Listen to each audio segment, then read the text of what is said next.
Bismillahirrahmanirrahim. Assalamualaikum warahmatullahi wabarakatuh. Nama saya Rosma Yumita, NIM 2202063. Prodi PAI kelas 4B. Di sini saya akan membacakan tentang 7 hadis pendidikan. Yang pertama, ada hadis tentang etika siswa terhadap guru. An Abi Hurairah qala Rasulullah sallallahu alaihi wasallam al-mu'minu qala khairan wa uhibu ilallah minal khaifu. Dari Abu Hurairah ia berkata, Rasulullah Shallallahu alaihi wasallam bersabda, orang mukmin yang kuat lebih baik dari orang mukmin yang lemah.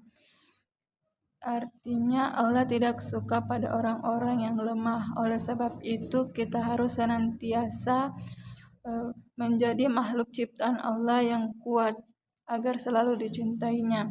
Hadis tentang berbakti kepada kedua orang tua.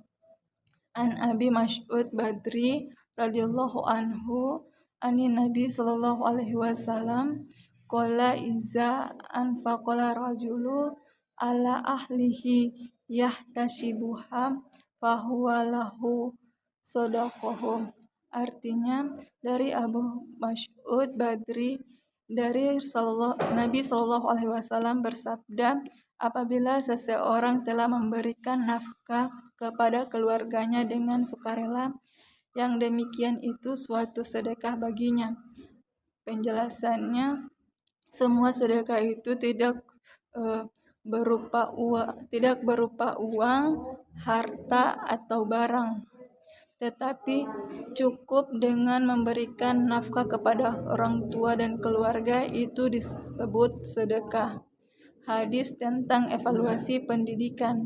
An Umar Abdul Khattab qala hasibu anfusakum qabla an tuhasabu. Evaluasilah dirimu sebelum engkau dievaluasi. Penjelasannya yaitu lihatlah dirimu terlebih dahulu sebelum engkau dilihat oleh orang lain. Yang keempat, ada hadis tentang pendidikan masyarakat. Al-khalaqa qalahu iballah wahbahu ilallah anfahum yaullah.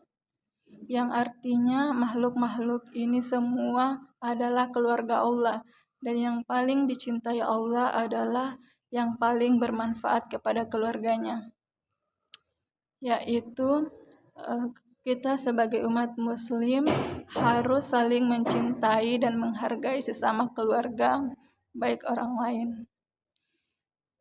Berikutnya ada hadis tentang pendidikan keluarga. Qala imra'at fi aliyat zaujiha rayatu wahyamat sulat an zayatiha, yang artinya, dan seorang istri adalah penanggung jawab di dalam rumah suaminya, dan dia akan dimintai pertanggungjawabannya atas tugas dan kewajiban itu.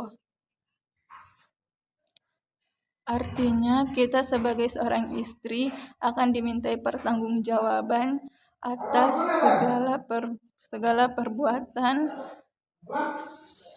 perbuatan kita di dalam rumah suami atau di dalam rumah tangga kita sendiri. Yang berikutnya ada hadis tentang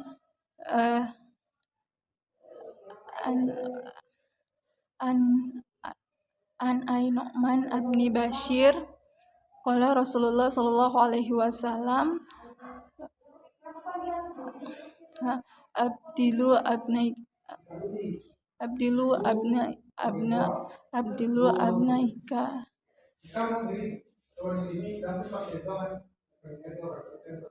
abdilu baina